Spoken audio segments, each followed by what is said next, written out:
Tá começando mais um episódio do Gestor, o seu podcast quando o assunto é gestão prática. Nós trazemos aqui os melhores gestores nacionais para uma conversa aprofundada sobre as melhores práticas de gestão para que você consiga traduzi-las para o seu negócio e, consequentemente, destravar todo o potencial de crescimento da sua empresa. Meu nome é Bruno Rigamonte. Eu sou Gabriel Feitosa, um entusiasta das boas práticas de gestão. E se você curte falar sobre gestão, se inscreva agora nos nossos canais. Nós estamos no YouTube, no Spotify e também no Instagram. E vamos juntos compartilhar os cases de sucesso do empreendedorismo nacional. E hoje a gente tem a honra de receber aqui Alexandre Magno, ele que é o CEO da Wine. Alexandre, muito obrigado por aceitar o nosso convite. Seja bem-vindo ao Gestor. Obrigado a você, Gabriel, Bruno. Prazer estar aqui. Toda a Apex também é canal que está crescendo, a gente vê como tem sido interessante aí, pessoal engajado, e falar da Wine é sempre um prazer. Boa. Alexandre, vou começar um pouco sobre a perspectiva do seu crescimento na Wine, né? Você tem 8 anos aí de companhia, passou por algumas áreas, né? Desde o e-commerce, diretor operacional. Como é que foi essa jornada? Como é que você chegou à Wine e como é que foi essa jornada enquanto executivo na empresa? Legal. Eu entrei na Wine em 2018. Na época, o presidente do conselho da Wine era um cara que eu já tinha trabalhado no passado, né, na minha vida regressa, que indústria de telecom, a gente trabalhou junto na Telefônica. E a Wine, naquela época, o negócio de assinatura era ainda mais importante do que ele é hoje. Mais de 70% da receita da empresa naquela época era assinatura. E a gente queria modelar um pouco, ou remodelar o nosso negócio de assinatura, que é um negócio que tem rentabilidade muito boa, e era um diferencial competitivo da Wine. E baseado na minha bagagem que eu tinha em negócio de recorrência, serviço de assinatura e tudo, foi assim que eu recebi um convite para poder me juntar ao time, para poder dar uma olhada sobre esse negócio de assinatura, como é que a gente poderia fazer ele diferente, voltar a crescer, acelerar e tudo mais. Muita gente acha que a assinatura é uma coisa igual varejo, só que vender todo mês, mas é bem diferente o tipo de gestão que você faz de um assinante do que você faz uma venda spot do varejo, né? Então, acho que tem um know-how específico aí que pessoas que vieram de indústria de telecom desenvolveram, né? Muitos anos trabalhando com isso. Depois que eu vim, também trouxe uma turma comigo para me ajudar nessa jornada. Um pombo só não faz verão, né? Então, precisava ter mais gente aqui comigo. E desde então, a gente veio mudando. Eu trabalhei em diversas áreas, eu cuidei do e-commerce, cuidei da área de operações, depois fui RI, quando a gente fez ali um momento de abertura de capital e uma tentativa de IPO.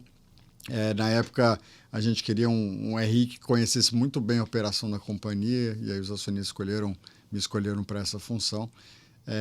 E, por fim, desde 2024, sou CEO da empresa.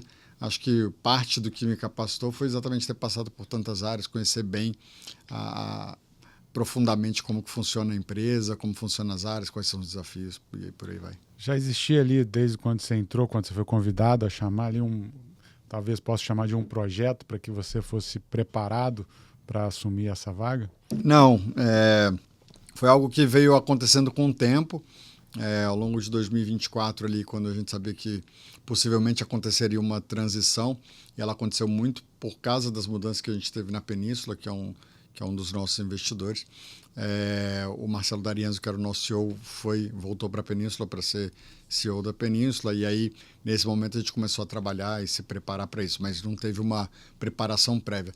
Acho que tem uma grande vantagem na Wine, que a gente sempre foi uma empresa muito enxuta e com um corpo de diretores pequeno, e que a gente toma muitas decisões colegiadas. Então, apesar da gente ter cargos diferentes ou pessoas ocupando áreas diferentes, as decisões eram muito colegiadas. Então, a gente tinha, na verdade, um grande grupo de gestão de 4, 5, em algum momento 7 diretores, e que a maior parte das decisões eram compartilhadas aí. Com isso, faz com que a gente, de certa forma, se capacite ou já desenvolva um pouco de skills de CEO. Então, quando eu assumi a posição, acho que já estava um pouco preparado para isso. Óbvio que a gente só sabe como é depois que a gente senta na cadeira, mas a verdade é que acho que a gente já tinha aprendido bastante também na gestão anterior.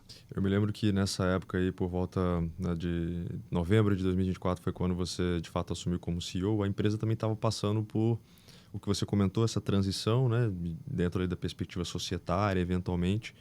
E aí eu queria entender contigo, né, mesmo estando já dentro da empresa, conhecendo o negócio, quais foram os primeiros aspectos que você avaliou enquanto CEO de fato? O que você entendeu que faria sentido a partir exatamente dessa transição de implementar mais agora na posição de diretor executivo? Eu acho que o que foi muito importante assim nesses primeiros dias de gestão foi eu sentar com o conselho e a gente definir qual que era o meu mandato, entendeu? E casou que a gente estava no final de ano, estava falando sobre o orçamento do ano seguinte, então, de alguma forma, o orçamento refletiu muito o que era o meu mandato para o ano. E o que aconteceu com a Wine é que ela foi uma empresa que cresceu muito rápido entre 2019 e 2024. Em 2019 a gente fez algo como 300 milhões de faturamento, em 2024 a gente fez 1 bi de faturamento. Em 2019 a gente era uma empresa que não gerava EBITDA, em 2024 a gente fez algo como 70 milhões de EBITDA, então a empresa passou a ter rentabilidade, passou a crescer e tal. Mas o que acontece é que uma empresa que cresce nesse ritmo, acaba que cresce um pouco desordenado em algumas áreas. Então, natural, né? é natural, acho que é natural, porque cresce muito rápido, muda muito rápido, as áreas aparecem, você começa a contratar gente. E aí o que a gente viu é que o desafio que a gente tinha de 2025, naquele momento, a gente tinha uma incerteza macro muito grande, porque a gente não sabia como é que ia ser inflação, a gente via inflação crescendo, taxa de juros aumentando. O dólar, eu lembro que quando eu fui indicado para ser CEO, foi em outubro ali, o dólar era tipo 5,40, quando chegou na minha reunião de conselho já era tipo 5,80, quando chegou em dezembro já era 6,20, eu falei, gente, a gente não sabe onde é que esse negócio vai parar. Então, um pouco do que a gente combinou aqui, 2025 vai ser um ano de rentabilidade. Então, a empresa vinha com o mindset de crescer, crescer, crescer todo ano. Em 2025 a gente falou, a gente vai botar um freio de arrumação se necessário, vamos cair faturamento se necessário, mas para poder fazer um ano de rentabilidade, de geração de caixa. A gente tem uma dívida alta, com juros altos, a gente sabe como que isso pesa no nosso balanço. Então, foi um ano que a gente organizou um pouco a casa para isso. Então, acho que os primeiros dias assim foi um pouco de olhar para aquele momento que estava acontecendo, ter uma visibilidade do próximo ano, quais eram as dúvidas e incertezas que a gente tinha e falar, cara, qual o melhor que a gente pode fazer nisso aqui, entendeu? E sair do nosso ciclo natural, que era crescer todo ano, sem estar tão preocupado com o indicador financeiro. É interessante que eu publiquei um artigo hoje falando exatamente sobre esse ponto, né, de ordem e caos, né? E aí, dentro da perspectiva... Ordem e progresso, né? Exatamente. Então, progresso e ordem, na verdade. Exato. Então, dentro da perspectiva comercial, muitas vezes, quando você tem só o crescimento, esse crescimento ele acaba gerando uma coisa caótica ali, né? Mas se você também tem muita ordenação, isso acaba gerando estagnação. Exatamente. Eu acho que era um pouco do momento que vocês estavam vivenciando ali, né? Exatamente. Eu acho que quando a gente tem um time que está muito direcionado por vendas, tem sempre um risco desse time errar na política comercial, dar mais descontos que deveria. Hoje a nossa empresa é metade B2B, metade B2C, né? Do lado de B2C você consegue controlar um pouco melhor, porque você tem menos pessoas, vamos dizer assim, envolvidos no processo de venda, mas do lado do B2B você tem 150 vendedores na rua, entendeu? Negociando. Negociações mais pesadas. Isso, negociações pesadas, negociações grandes, pequenas. Então a gente precisava colocar um pouco mais de ordem nisso, conseguir ter os gestores com mais controle, ter mais visibilidade da rentabilidade, da margem, do preço que a gente estava colocando, do desconto comercial que a gente dava. Então, isso foi bem importante assim, para ter esse progresso do ponto de vista de rentabilidade. E nessa trajetória, principalmente olhando para 25, de fato a Wine cresceu em rentabilidade e enfrentando desafios como a questão do dólar que você colocou, né? Porque você tem aqui boa parte do seu estoque e da sua importação está dolarizada. Dolarizada. Então, a flutuação, ela naturalmente gera impacto, né? Como é que foi esse exercício de ver esse câmbio? Que agora a gente olha também, tá 2026 tá sendo bom. Também, né? O problema de 2026 é que um dia você acorda com um câmbio a 5,20, no outro com a guerra do Irã vai a 5,40, depois volta de novo. Hoje eu estava vendo aqui, fechou 5,18. Não dá para entender muito essa coisa do câmbio. Mas, cara, é uma ótima pergunta, o Feitosa. Quando foi ali no final de 2024, quando a gente viu o câmbio indo a 6,20, a gente teve uma discussão e falou, cara, a gente tem um ativo, que é o nosso estoque, que ele é dolarizado. Então não tem sentido a gente vender ele agora com uma tabela de preço que a gente está defasada claramente, porque o dólar estava crescendo num ritmo que a gente não conseguia, não estava atualizando a tabela de preço na velocidade que a gente deveria, né? Uma empresa do nosso tamanho, a gente atualiza os preços, tem que repassar para o time comercial, tem clientes que a gente tem contrato, demora 30 dias. Então, o que a gente começou a fazer foi simplesmente negar pedidos naquele momento. Então, falou, cara, nós vamos preservar o nosso estoque, vamos sentar em cima do nosso estoque. Se esse câmbio ficar como está, daqui a X dias a gente vai repassar o preço. Quem quiser comprar, compre, porque no final não é só a gente que sofre a variação cambial, todo o mercado sofre a variação cambial. Então, isso é uma medida super acertada que a gente fez. Outra coisa que a gente fez foi, a gente ligou para os nossos fornecedores e falou, ó, não sei se você está entendendo o que está acontecendo no Brasil, mas a gente está tendo um choque de câmbio aqui. E simplesmente não dá para eu pagar você com esse câmbio da situação. Então, vou te pedir mais 30 dias, 45 dias, 60 dias aí para a gente ver onde que esse câmbio vai parar para a gente conseguir fazer um cenário de acerto melhor. Então, foram medidas importantes. Mas a gente tem uma política de hedge bem importante que ajuda muito. Tá? Em geral, o mercado de vinhos não trabalha com hedge, então está todo mundo exposto à oscilação. Algumas empresas já precificam em dólar, mas isso é super difícil. E outras empresas... É porque o consumidor não vai entender. O consumidor não entende nada, exatamente. Vai falar, pô, eu olhei ontem e estava... E aumentou, então... isso é super difícil. Então, assim, no final está todo mundo na mesma situação. Quando tem uma variação cambial, tem que ter repasse de preço e isso acaba acontecendo. A gente faz a mesma coisa, mas como a gente tem um clube de assinatura, não dá para a gente ficar fazendo repasse de preço no clube de assinatura toda vez que o dólar muda. Uhum. Então, para o clube de assinatura, a gente tem uma política de contratação de câmbio em camadas. Então, para os próximos 3 meses, eu estou 100% coberto. Então, se eu tiver um choque cambial, os próximos 3 meses eu posso manter o clube de assinatura no mesmo preço e eu estou tranquilo porque eu já rediei os próximos 3 meses. Aí, do 4º mês em diante, a gente vai reduzindo o tamanho da exposição. Então, no 4º mês eu estou 80% coberto, no 5º mês 70%, por aí vai. Com isso eu consigo ter muito mais previsibilidade do câmbio. Então, você tem uma grande oscilação, não impacta muito, mas você sabe se tem uma tendência de aumento ou não. E aí você consegue se programar melhor, você tem que fazer um ajuste de preço ou não. Tem um ponto aí também, olhando para a logística como um todo, o comércio internacional como um todo, que aí é mais uma curiosidade que imagino que você tenha, né, parte dos vinhos, né, em portos secos, etc. E aí quando você fala que hoje bateu 5,18, se existe ali também um acordo interno, por exemplo, no qual, cara, 5,18 está um preço bom, eu consigo nacionalizar o estoque. Exatamente. E aí aproveitar esse câmbio. Assim, você faz essa gestão, vamos dizer, esse day trade de vinho aí para... Não só essa gestão, como também uma gestão de contratação de hedge adicional. Então, a gente tem algumas dívidas que a gente tem exposto. Então, a gente faz muita operação de FINIMP no nosso dia a dia. E aí, quando a gente vê que o dólar dá uma arrefecida, está muito abaixo do nosso orçamento ali, a gente vê que tem um certo conforto, a gente contrata um pouco de dólar para poder ir fazendo um colchão.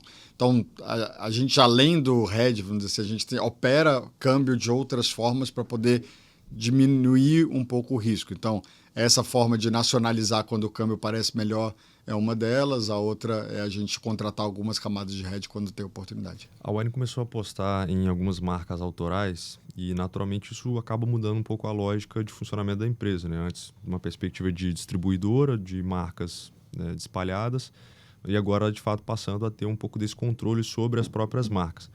Pegando esse gancho em relação à perspectiva de dólar, de ter que fazer proteção cambial, como que isso tem uma certa correlação até mesmo com o que vocês têm ali de marcas autorais? Né? Legal.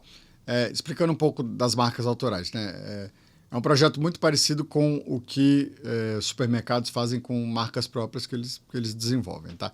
O que a gente viu é que, primeiro, o consumidor brasileiro é um consumidor super emergente e baseado nos feedbacks que a gente tem na nossa plataforma digital, a gente tem mais de 1 milhão de feedbacks dos vinhos que a gente fornece, a gente sabe bem qual é o tipo de produto, qual é a boca do nosso consumidor. E aí, os nossos especialistas de vinho desenvolveram alguns vinhos com características que se parecem com a do consumidor. Então, primeiro, é a perspectiva da gente ter um produto que atende, do ponto de vista de paladar, o que o nosso consumidor gosta. Tá? E segundo, que a gente descobriu que muitas vinícolas ou muitas empresas no Chile, na Argentina, em Portugal, em Espanha, têm uma capacidade ociosa para engarrafamento e produção de vinho. Então, tem muitas empresas que produzem a safra dela e depois naquele momento a capacidade o equipamento está ali disponível, ocioso.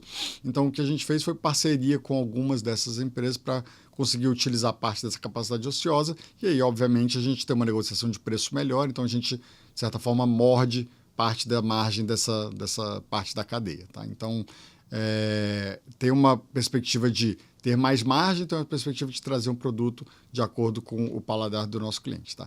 E isso tem tudo a ver também com o câmbio, né? Porque se você está comprando melhor, porque você está tendo parte da margem que esse cara teria, você está menos exposto. Então, nesse momento de choque, a gente apostar na nossa marca autoral também é uma forma de estar menos exposto.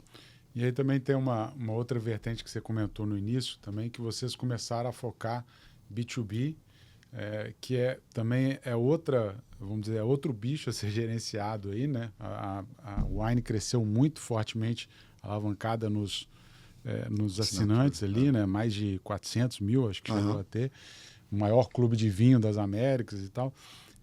Como que foi esse movimento também, além da questão dos vinhos autorais, mas de olhar para o B2B, né? E aí nós estamos falando de supermercados, de grandes lojas, restaurantes, etc., Como é que é esse olhar do B2B e como que ele também ensejou aí uma mudança estrutural sobre a ótica comercial de vocês? Legal.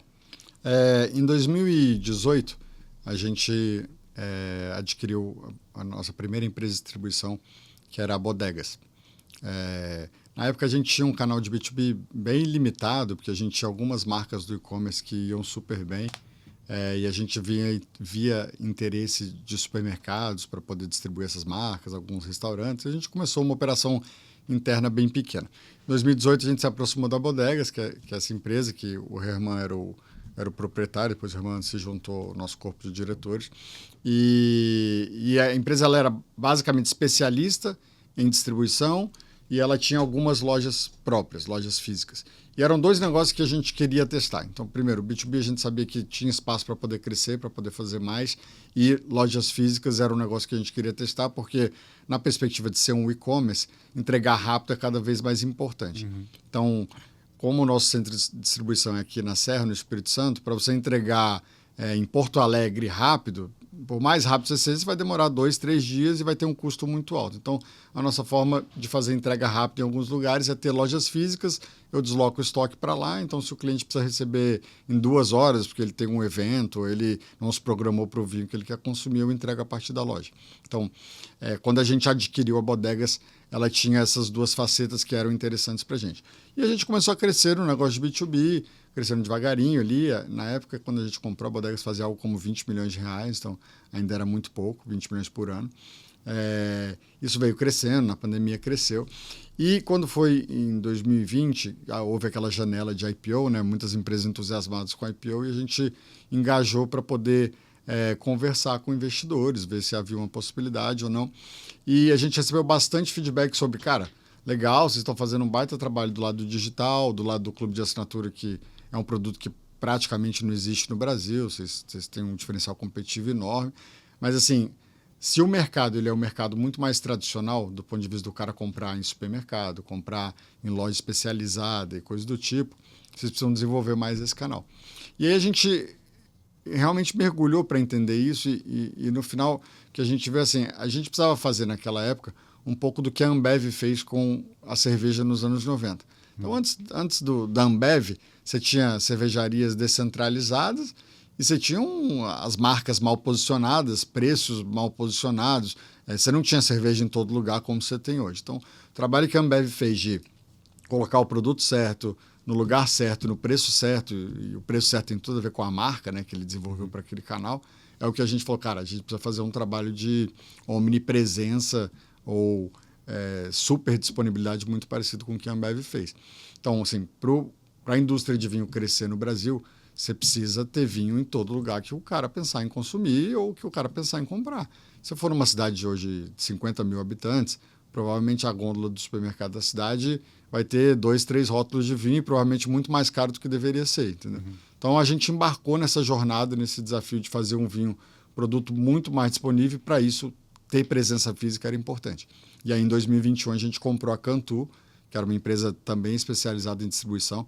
Na época, já era uma empresa que fazia 230 milhões de faturamento, algo assim. Então, foi uma aquisição grande. E aí, a gente começou a ser uma empresa metade B2B, metade B2C, como é hoje. Tá? Então, a nossa lógica é muito mais de como é que eu faço o vinho estar disponível para o consumidor em todo local que ele tiver. Então, se ele quiser ter um clube de assinatura, eu tenho. Se ele quiser comprar no online, eu estou disponível. Se ele quiser comprar numa loja física, eu tenho uma loja física. Se ele quiser comprar no supermercado perto da casa dele, eu tenho que estar perto da casa dele. E aí a distribuição é muito importante. Quando você fala sobre essas 3 áreas, né, a parte do clube, do varejo, B2B, se a gente for pegar os dados recentes, a gente consegue entender que o B2B virou praticamente metade da receita. Né? Isso. Mas eu imagino, como, né, o B2B a gente está falando ali de inserção em alguns grandes players, né? Imagino que eventualmente isso pode acabar gerando uma margem menor do que eventualmente no varejo ou no próprio clube de assinatura. Como que vocês fazem a gestão dessa alocação de energia, de capital e, de fato, para sustentar algo que eventualmente tem menos rentabilidade ou menos margem em detrimento de outros que acabam gerando essa rentabilidade ou margem maior? E adicionalmente também, Alexandre, como é que foi? Porque você ganhou margem, né, no ano passado, e aí aumentando o B2B, se eu entendi corretamente, proporcionalmente aumentando o B2B, o que enseja mais desafios operacionais aí de eficiência. Né? Exato. Cara, não dá para comparar só a margem final do B2B com o B2C, porque no final os canais trabalham muito juntos. Primeiro que tem uma questão de escala, então às vezes eu tenho os produtores que fornecem produtos para o nosso clube de assinatura, muitas vezes são produtores que estão trabalhando com a gente no B2B.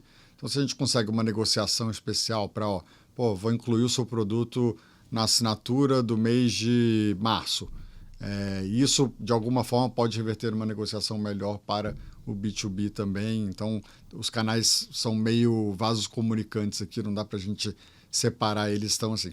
E tem uma questão de diluição de custo fixo. Né? A companhia tem um custo fixo relevante para a quantidade de garrafas que a gente movimenta. Né? Então, o centro de distribuição é um centro de distribuição que é compartilhado em B2C e B2B. Então, a gente ter mais volume é importante para a gente conseguir diluir todos esses custos. Então, tem uma questão da gente capturar oportunidades de crescimento em todo lugar, independente da margem ser um pouco menor, para poder gerar escala e poder diluir nossos custos fixos. Tá? Mas eu acho que o mais importante é a gente ter uma visão estratégica de cada canal. Né? Óbvio que a gente está preocupada com a geração de valor, com a margem da companhia, mas tem que pensar o quanto de resultado adicional e marginal aquele canal pode desenvolver. Então, não é porque o B2B, às vezes, olhando na visão da DRE, tem uma margem menor que a gente vai preterir ele e vai focar mais no B2C ou coisa do tipo. Acho que a gente tem que avaliar um pouco a oportunidade marginal, o investimento marginal que traz resultado. E a gente define muito os investimentos baseado em quanto de resultado marginal tem a partir desse investimento e quanto é viável a gente viabilizar uma ação para esse canal. Então, no trade-off entre B2B e B2C são as duas variáveis que a gente considera. Então, quanto a gente consegue viabilizar aquela ação e quanto ela pode dar de retorno marginal. E para o ano passado, apesar do B2B estar crescendo, uma das coisas que foi legal foi que a gente ganhou margem também no B2B. Então, era um canal que a gente vinha crescendo mais rápido até, a gente continuou crescendo, mas a gente fez uma adequação de política comercial bem grande para o ano passado. E na Bodegas, por exemplo, que era o nosso braço de B2B, que é menor, a gente ganhou quase 5 pontos de margem de um ano para o outro. Então, isso significa um repasse de tabela de preço da ordem de 12%, 14%. Então, bastante ajuste que a gente teve que fazer. A gente está falando muito sobre essa perspectiva, essa mudança de mentalidade, realmente, né, para abordar a rentabilidade dentro da companhia. Eu imagino que isso, né, deva ter demandado também uma mudança ali de cultura, né, eventualmente de processos. Né? Como que foi essa virada de chave também para que vocês pudessem buscar, tanto no B2B, no B2C, essa perspectiva de rentabilidade na ótica de pessoas e processos também? Não, sem dúvida. Eu acho que o mais importante foi a gente conseguir alinhar a equipe inteira em torno desse objetivo de rentabilidade e mudar a perspectiva de cultura das pessoas. Então, assim, a empresa vinha muito num batidão de vender mais e crescer. E aí, assim, eu fiz uma série de encontros com toda a empresa, com áreas específicas, para a gente falar, cara, esse é um ano que beleza, a gente quer vender mais, óbvio que queremos vender mais, mas a gente vai vender mais gerando valor para a companhia. Nós não vamos destruir valor para a companhia. Então, fizemos uma série de análises para mostrar que parte dos clientes tinham uma margem de contribuição muito baixa e esses clientes eram clientes que a gente estava disposto a perder mesmo. Vamos perder as vendas se esses caras não quiserem aceitar repasse de preço, está tudo bem. Só que isso é um trabalho de formiguinha, de você estar todo dia na cabeça da turma falando, né?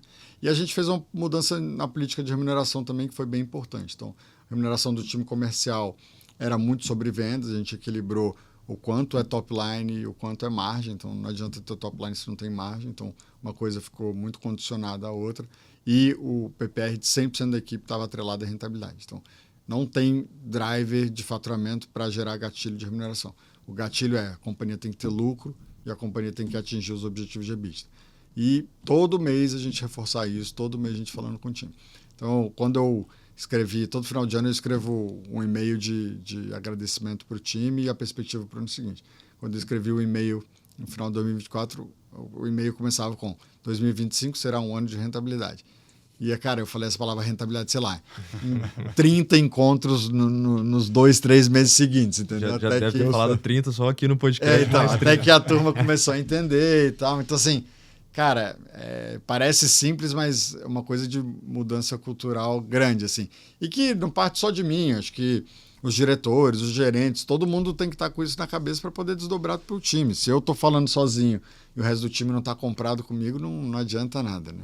Alexandre, só para a gente dar uma ordem de grandeza aqui, vamos falar dos big numbers da Wine em termos de... A gente falou de assinantes, por exemplo, 300 mil assinantes, quantas garrafas são comercializadas, enfim, só para a gente ter o tamanho da Wine. A gente, em 2025, a gente fez algo como 930 milhões de faturamento, teve uma queda em relação a 2024, mas uma queda planejada, que foi exatamente dos clientes ruins que a gente tirou, exatamente.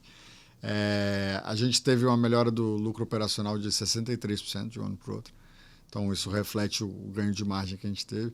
Fechamos o EBITDA em 2025 de 113 milhões, um resultado super bom, margem líquida, margem EBITDA sobre receita líquida dá algo como 14%. Então, uma boa evolução sobre a casa de 10, 11 que a gente vinha trabalhando nos anos anteriores. A gente tem 350 mil assinantes, mais ou menos, entre Brasil e México. A gente tem uma operação no México com 30 mil assinantes. O México é um lugar que a gente começou o processo de internacionalização em 2022. É um país que o consumo de vinho é muito parecido com o Brasil na característica de ser um país emergente, das pessoas terem dificuldade de escolha. Então, esse tipo de mercado tem muito espaço para o clube de assinatura crescer. E lá a gente está fazendo uma rodada de investimento para poder capitalizar a empresa e crescer com as próprias pernas de lá, sem a gente ter que fazer aportes do Brasil para lá. Tá? A gente vendeu algo como 30 milhões de garrafas no ano passado. 30 milhões de garrafas é mais ou menos uma garrafa por segundo. Então, bastante garrafa que a gente vendeu. Foi um ano super bom para a gente. Boa. Esse movimento do México, né, que acho que vale a pena explorar, culturalmente, né, eu já ouvi alguns comparativos de que o México se assemelha muito ao Brasil, né, em termos principalmente culturais. Mas como que veio essa iniciativa, né, de buscar o México e como que vocês olharam para o modelo? Porque você falou lá em 22, você já estava olhando para o B2B, já estava olhando também né, um pouco mais distante ali, mas para esse olhar de rentabilidade. Como que foi assim? Que movimento que a gente faz para entrar, né, para colocar o pé na internacionalização? E como que vocês olham para outros pares também que eventualmente possam ser semelhantes e que a gente possa fazer novos movimentos de entrada em outros países? E como que vocês olham para essa perspectiva? O movimento do México foi um movimento de aumentar o addressable market da companhia. Então, o mercado de vinhos no Brasil é um mercado de 20 bilhões de reais, mais ou menos. Desses 20 bi, algo como 1/3 é vinho nacional. E eu estou falando de vinho nacional, a grande maioria, eu estou falando aqui de Chalice, Pérgola, Sangue de Boi, esse produto muito de entrada mesmo, que a gente que consome vinho fino importado, acha que é uma indústria pequena e, na verdade, não é uma indústria bem grande. Então, quando a gente fala de importados, a gente está falando de mais ou menos 12 bi do mercado de vinho. É óbvio que 12 bi é um mercado pujante, tem muito espaço para a gente poder crescer no Brasil, mas o que a gente viu aqui, cara, clube de assinatura como a gente fez, a gente nunca viu em nenhum país do mundo com a relevância e com a importância que a gente tem. E tem uma vantagem que o sourcing que a gente desenvolve para o clube de assinatura, ele pode ser replicado para qualquer país. Então, uma das grandes dificuldades quando uma empresa faz processo de internacionalização é desenvolver a cadeia de suprimentos regional. E essa nossa cadeia de suprimentos, de certa forma, já estava pronta, porque o mesmo produto que eu trago para cá, eu posso levar para lá. Exatamente, que o produto já é importado mesmo. Então, óbvio que tem logística diferente, tarifa de importação diferente entre um país ou outro e tal. Mas o que... não tem um desenvolvimento do produto ali, né? Você já tem... Exato. O difícil que é a seleção do produto, negociar o preço, o know-how, exatamente, a gente já tinha. Então, é um desafio mais comercial, talvez, né? Exatamente. Então, assim, quando a gente viu que a gente tinha um produto que é muito killer para mercados emergentes, que é o clube de assinatura. Por que é killer? Porque a dor do consumidor brasileiro é não saber o que escolher. Não estou falando da gente aqui, que já tem experiência, que, sei lá, já bebe vinho há 10 anos. Não precisa de me incluir nessa, não. Eu chego, vou levar o vinho, eu tenho dificuldade. Eu vou geralmente na faixa de preço. Eu gostaria de ter mais... Estou precisando educar mais aí com a Wine. Se você ler a revistinha da Wine, você vai entender um pouco melhor. Exato. Então, assim, a assinatura resolve essa dor, entendeu? Porque, cara, você vai receber garrafas que o especialista selecionou e tal. E tem uma coisa que é super legal aqui. A escala é muito importante para a gente conseguir trazer um produto de custo-benefício bom. Então, no nosso plano de maior quantidade de clientes, quando a gente negocia, a gente está negociando, sei lá, 200, 250 mil garrafas. Isso é um evento extraordinário para uma vinícola, quando você senta para comprar 250 mil garrafas de uma vez. 250 mil garrafas são 20 containers. Então, quando você está comprando 20 containers de vinho, é um super evento para o cara. Sim. E aí é um evento que o cara não vai botar um centavo de equipe comercial para vender isso, não vai botar marketing, não vai botar A&P, nada, entendeu? Então é muito mais fácil para ele. Então ele te dá muito desconto numa compra desse tipo, entendeu? Perfeito. Então o produto, a gente tem muita segurança que o produto que eu ofereço no clube por R$50 a garrafa, ele é equivalente a um produto de 80 que você compra no supermercado, entendeu? Então isso faz uma relação custo-benefício super legal. E aí quando você vai para um país que, cara, é um outro país emergente, que você consegue fazer uma disrupção do ponto de vista de preço, de qualidade, e com um produto de assinatura que tem a conveniência de se receber em casa e tudo mais, isso tem uma proposta de valor super importante, entendeu?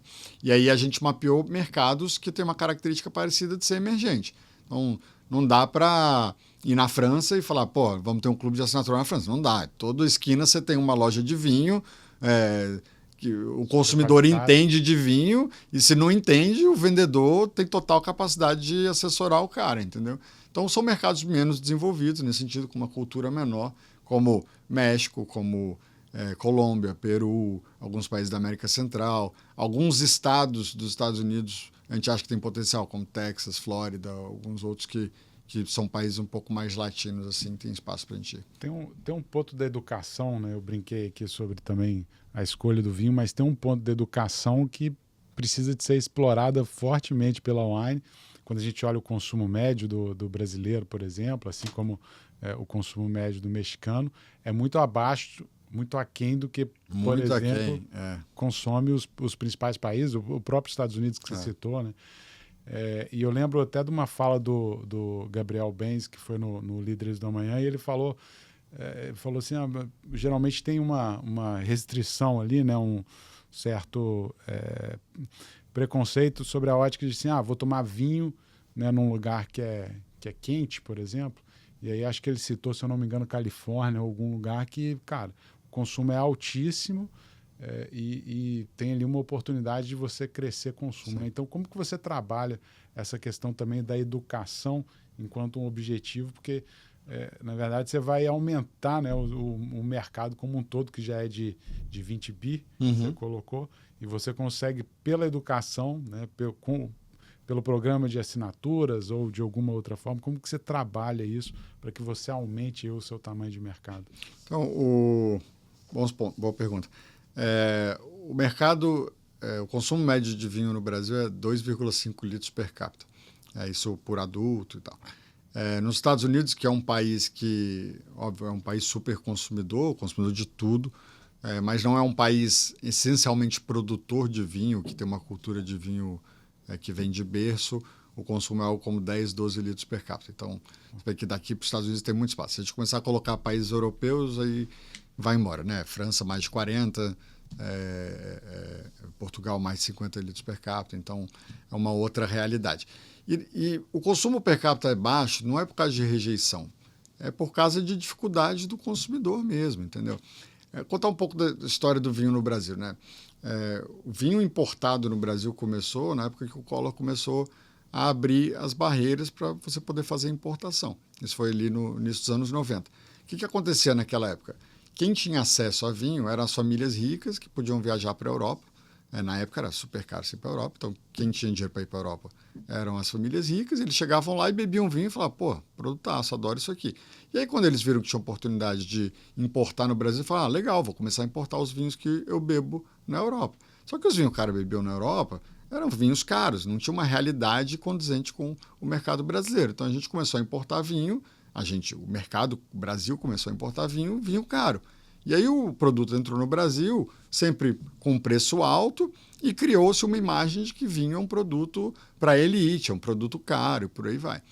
O que a gente começou a desmistificar, começando a aproximar o preço do vinho brasileiro, desse Chalice, Pérgola e tudo mais, do vinho importado que a gente tem. Então, uma das formas que a gente faz e que a gente acredita é hiperdisponibilidade. Então, todo lugar que você vai, cara, você tem que encontrar vinho. Então, você vai num restaurante, tem que ter uma carta de vinho, tem que ter uma carta de vinho legal. A gente conversa muito com os restaurantes sobre, cara, precificar certo, entendeu? Não dá para você ficar jogando os preços lá para cima, porque você precisa aproximar o consumidor disso. E a outra é todo lugar que você vai, supermercado, você tem que ter vinho. E você tem que ter vinho no preço certo. Então, com a escala e com o aumento do mercado consumidor, a gente está conseguindo trazer vinho importado a R$25, R$30 na gôndola. O que é muito próximo do vinho nacional Chalice, Sangue de Boi, que custa ali perto de 20. Então, o consumidor vê que ele consegue dar um passo a mais e ter acesso a um produto importado e que se configura mais como vinho mesmo. E para se desenvolver, cara, para ter educação, precisa ter litragem e precisa ter experimentação, entendeu? Então, não dá para só educar a turma e achar que os caras vão simplesmente começar a comprar. Não funciona, né? Na verdade, as pessoas experimentam e falam, pô, isso aqui é legal, vou começar a entender um pouco mais. E aí a gente tem um trabalho de educação importante através do clube de assinatura, que a gente ensina para o cara o que ele está consumindo, quais são as regiões, o que ele gosta, o que ele não gosta. Então, tem uma jornada de aprendizado grande. A minha percepção é de que a Wine veio muito para essa democratização do consumo Perfeito. do vinho, né? Mas existe uma lógica de também dar acesso a vinhos que eventualmente são mais caros e vão continuar a ser mais caros também, dentro dessa ótica de atender a todo o mercado dentro do segmento de vinho? Assim, a gente é uma empresa muito mais com esse objetivo mesmo que você está falando, democratizar. A nossa missão é conectar mais pessoas ao redor da paixão pelo vinho. Então, o mais pessoas é algo muito importante para a gente. Então, a gente está falando de todo tipo de consumidor. Então, esse cara que está no Pérgola lá, eu dou a mão para ele, boto para ele o vinho de R$25 que ele consegue comprar e ele descobriu que é vinho de verdade. Eu estou falando também do cliente mais premium que não tem ou quer ter acesso a uma vinícola boutique, quer ter acesso a um produto especial. Então, a gente tem produto para todo mundo. Mas a verdade é que é um mercado muito emergente e não dá para ignorar essa característica do mercado. Então, a gente tem que ter produto para essa massa de consumidores mesmo. Alexandre, você citou aqui a Península, a Apex, né, também tem uma participação na Wine. Como que foi para você? Na verdade, desde quando você chegou já existia a Península ali, mas como que é para você essa governança, tendo aí fundos, né, participando da gestão da companhia? Assim, como que isso traz aspectos positivos e aspectos eventualmente negativos também para a sua gestão no dia a dia? A gente tem um conselho muito participativo, no caso da Wine. A gente faz 10 reuniões de conselho por ano. A reunião de conselho nossa é para discutir resultados, mas principalmente para discutir a estratégia, o que a gente está fazendo com a empresa, qual que é a nossa perspectiva das unidades de negócio, o que a gente pode fazer diferente e as dificuldades que a gestão pode ter, as coisas que tiram o nosso sono, né? Então, é uma gestão muito profissional, a gente faz uma relação basicamente mensal, né? Uma reunião mensal, mas a gente conversa ao longo do mês sobre o que está acontecendo, como é que está a perspectiva e tal. Uma das coisas, por exemplo, que a gente está trocando bastante com o conselho é sobre o aumento do diesel e como é que isso pode nos impactar, né? Então, quando a gente virou o ano e fez o desenho do orçamento, a gente esperava que o petróleo fosse ter alta que está tendo por causa da questão da guerra do Irã. Então, esse é um dos temas, por exemplo, que são temas menos estratégicos, mas são temas que impactam diretamente a operação e que a gente está trocando com eles. Então, aí eles contribuem muito em, vou conectar vocês com outras transportadoras que a gente já trabalhou, ou vamos repassar preço momentaneamente, ou vamos mudar a nossa política de frete. Então, tem uma troca muito rica com o Conselho de Administração para isso. Mas eu acho que, sobretudo, o Conselho não existe para interferir no negócio, né? O Conselho existe para, óbvio, a gente prestar contas, eles são os representantes do acionista, então a gente precisa dizer o que está acontecendo, como está acontecendo, por que está acontecendo, mas principalmente para dar a direção de onde a gente tem que ir e para poder nos ajudar e nos orientar nesses momentos difíceis, assim, quando a gente tem uma situação ou outra que a gente não está sabendo lidar. Alexandre, quando você tem fundo de investimento, empresas que têm ali participação relevante no negócio, via de regra, elas acabam olhando oportunidades ou janelas de oportunidade para dar saída no seu capital, rentabilizando aquele investimento que foi feito num momento anterior. Você comentou brevemente que em 2020 teve ali uma janela de IPO que acabou não sendo aproveitada, essa janela se fechou de certa forma. Uhum. E eu queria entender, a gente acabou falando muito olhando no retrovisor, um pouco das perspectivas para 2026, como que vocês têm avaliado eventualmente essa jornada de IPO, já que a gente está falando dos acionistas e do próprio mercado, como que isso tem evoluído, e quais que são as perspectivas de fato, os projetos que a Wine tem desenvolvido olhando para o futuro? O IPO não é um objetivo, o IPO é uma consequência do trabalho que a gente faz, né? Em 2020, abriu uma janela para empresas menores poderem fazer IPO, né? Então, a gente embarcou nessa, mas teve outras empresas como Westwing que entraram nessa, Get Ninjas, uma série de outras empresas, e várias dessas, inclusive, performam muito mal hoje em relação ao que eles vinham fazendo em 2020 no momento de precificação. Isso, de certa forma, é um alerta para a gente que talvez a gente tenha que ser uma empresa mais pujante, maior, para a gente conseguir ter liquidez e ser atraente o suficiente para o mercado de capitais. Então, eu diria assim que o IPO não é um objetivo, se aparecer uma janela é algo que a gente vai avaliar com cuidado, mas a gente não vê nos próximos 2 anos um potencial IPO para a Wine no tamanho que a Wine tem hoje. Tá? Óbvio que outras oportunidades de mercado, de M&A, outros fundos investirem, a gente está sempre aberto, tem sempre conversas. Só falar, não, então tem algum M&A sendo negociado? Não tem nenhum M&A sendo negociado, mas a gente conversa com praticamente todos os players de mercado e M&A é um assunto que na nossa indústria faz todo sentido. A gente está falando de um mercado super pulverizado. A gente é líder de mercado, a gente tem 13%, 14% de market share. Então, tem muito espaço para a gente ter consolidação, né? Mas eu diria assim que a IPO não é algo que está no nosso radar para frente, não num prazo tão curto, mas é óbvio que a gente está atento à oportunidade que pode aparecer. Eu acho que projetos futuros é muito a gente continuar na nossa jornada de rentabilidade dentro do mundo do vinho, sabe? Tem muito espaço ainda para a gente crescer nesse negócio de vinho. O México, a gente está muito entusiasmado. A gente tem conversado com investidores lá, os caras gostam do que a gente está fazendo, acham que tem espaço para poder fazer melhor. No Brasil, ainda, dado esse freio de arrumação que a gente tem, 2026 passa a ser um ano que a gente volta a crescer, mas cresce mais controlado para poder olhar sempre em rentabilidade. Uma das minhas preocupações é começar a cobrar o time sobre voltar a crescer, voltar a ter vendas e a turma esquecer da palavra de rentabilidade. Então, acho que essa cultura ainda não está 100% blindada no nosso time, a gente tem um pouco de preocupação com isso. A gente vê a oportunidade dos vinhos premium, que é um segmento que cresce, a Wine está menos posicionada, a gente vê espaço aí.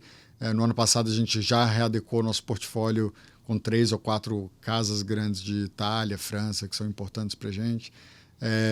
A gente vê espaço em restaurantes, por exemplo, que é um lugar que a gente está mal posicionado. A gente, apesar de ser líder de mercado, estamos bem atrás no negócio de restaurante. Então, a gente vê os restaurantes sempre cheios, né? Acho que depois da pandemia as pessoas têm essa coisa de aproveitar mais o tempo fora de casa. Então, tem muita coisa para a gente fazer com o nosso negócio atual no formato que ele está hoje. Boa.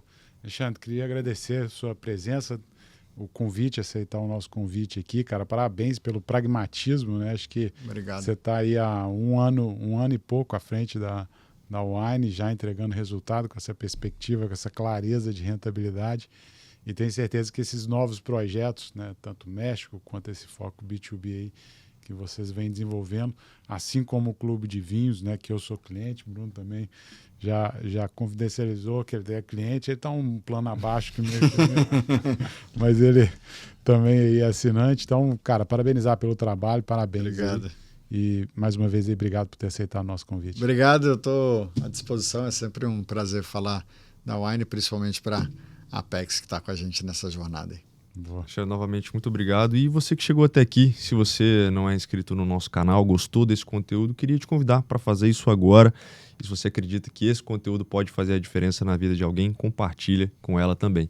Fica a dica para você maratonar todos os episódios que já estão disponíveis aqui, tanto no YouTube quanto no Spotify, onde você estiver assistindo ou ouvindo esse conteúdo. A gente vai ficando por aqui. Um abraço, valeu e até a próxima.